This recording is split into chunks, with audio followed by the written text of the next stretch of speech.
যতদিন জীবিত থাকবেন অন্তত 4টি আমল আপনি ছাড়বেন না। এটা আপনার জীবনের জন্য একবার অপরিহার্য করে নেবেন। আপনি যতদিন বাঁচবেন ভাববেন যে এই 4টি আমল আমার জীবনের সাথে অতপ্রতভাবে আমি জড়িত করে নিলাম, এটা আমি ছাড়বো না।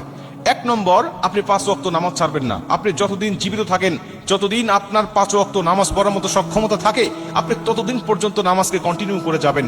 মরণের আগ মুহূর্ত পর্যন্ত আপনি নামাজটাকে কন্টিনিউ করে যাবেন। কারণ নামাজ এমন একটা বিষয়, এই নামাজের মাধ্যমে আল্লাহ রাব্বুল আলামিন আপনাকে জান্নাতি বলে ঘোষণা দিবেন, জান্নাতের চাবি আপনার হাতে দিবেন, জান্নাতের ফয়সালা আপনাকে দান করবেন।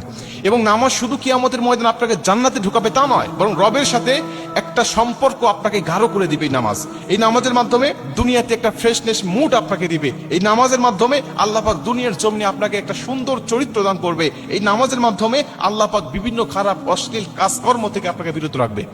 অনেকে আছে নামাজও পড়ে বিভিন্ন অন্যায় অশ্লীলের সাথে জড়িত থাকে, নামাজও পড়ে সুদ ঘুষের সাথেও জড়িত থাকে, নামাজও পড়ে বিভিন্ন অপরাধ কর্মের সাথে সে লিপ্ত থাকে। তারপরেও আমি বলবো আপনি নামাজ ছাড়বেন না, আপনি নামাজটাকে কন্টিনিউ করে যান। অনেকেই বলে নামাজও পড়তেছি সুদও খাচ্ছি, তাহলে কি করব? নামাজ ছেড়ে দিয়ে সুদ খাই।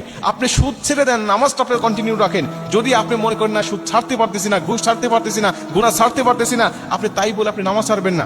আপনি নামাজটাকে কন্টিনিউ করেন আর ওইগুলো ছেড়ে দেওয়ার চেষ্টা করেন। দেখবেন এক পর্যায়ে আপনার চেষ্টা যখন ভিতরে চলে আসবে, এই নামাজ আপনাকে সেই অপরাধ থেকে আপনাকে সম্পূর্ণ মুক্ত করে নিয়ে আসবে। কারণ আল্লাহ পাক বলছেন ইন্নাস সালাতা তানহা আনিল ফাহশাই ওয়াল মুনকার। এই নামাজ বিভিন্ন খারাপ অশ্লীল কাজ থেকে বিরত রাখে মানুষগুলোকে। এই জন্য যতদিন বাঁচবেন আপনি নামাজটাকে কন্টিনিউ রাখার চেষ্টা করবেন, 1 নম্বর।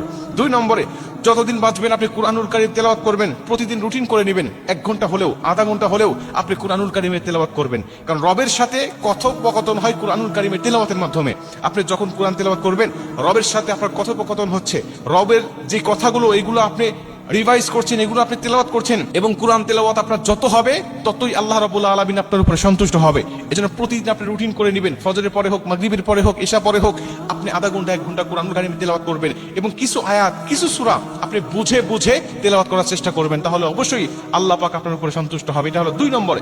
3 নম্বরে, যতদিন বাঁচবেন আপনি হারামকে স্পর্শ করবেন না, হারাম খাবার খাবেন না, হারাম ইনকাম করবেন না, হারাম থেকে সবসময় বিরত থাকার চেষ্টা করবেন। কারণ হারাম থেকে যখন আপনি বিরত থাকবেন তখন আপনার ইবাদত কবুল হবে। আর হারাম থেকে যখন আপনি বিরত থাকবেন তখন আপনার দোয়া কবুল হবে।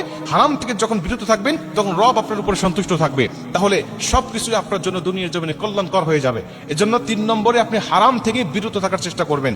এবং 4 নম্বরে সবচেয়ে গুরুত্বপূর্ণ বিষয়, সেটা হলো এই যে সবসময় সুন্দর আচরণ করবেন। মানুষের সাথে সবসময় সুন্দর আচরণ, সুন্দর ব্যবহার, এটা আপনার জীবনের জন্য অবধারিত করে নেন। আমি মানুষের সাথে খারাপ ব্যবহার করব না। ভাই, আপনি যখন মারা যাবেন আপনার সবকিছু চলে যাবে, দুনিয়াতে কিছুই থাকবে না, থাকবে শুধুমাত্র আপনার সুন্দর একটা আচরণ, সুন্দর একটা চরিত্র, নেক আমল। এই সুন্দর আচরণটা আপনি মানুষের মাঝে রেখে যাবেন। কখনো মানুষকে কষ্ট দিবেন না, মানুষের মনে আঘাত দিবেন না। যতদিন জীবিত থাকবেন এই 4টি কাজ আপনার জীবনের জন্য অবধারিত করে নেন।